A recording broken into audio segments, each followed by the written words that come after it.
எங்க உட்காரணும்? என் தலைமையில வந்து உட்காரு. அங்கதாண்டி உட்கார்ந்து இருக்கிறேன். இன்னைக்கு கூறுகிட்ட கோழி எங்க வந்து உட்கார்ந்து இருக்கிறேன்? என் தலைமையில வந்து உட்கார்ந்து இருக்கேன். நியாயமா? அடுத்த வருஷத்துக்கு கூட நீ நல்லா ஒரு 4 கிலோ 3 கிலோ வெயிட் ஏறல பொங்காணி ஒண்ணு அப்ப வச்சுக்கிறது. ஆமா, அடுத்த வருஷம் நீ எங்க இருப்ப? அநேகமா என் வயிற்றுலதான் இருப்பேன்னு நினைக்கிறேன். சிக்கன் 65 இருப்பியா இல்ல சிக்கன் குழம்பா மிதப்பியான்னு தெரியலையப்பா.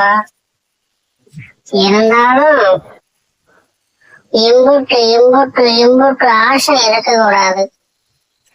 மேல இருந்து கீழே விழுந்தா என்ன ஆகுவா? கீழே இறங்க. தலையில ஏதாவது ஆகி போனா சிக்கன் கிரேவி பண்ணிடுவான். Be careful. எங்க வந்து உட்காந்து ஆட்டம் போடுற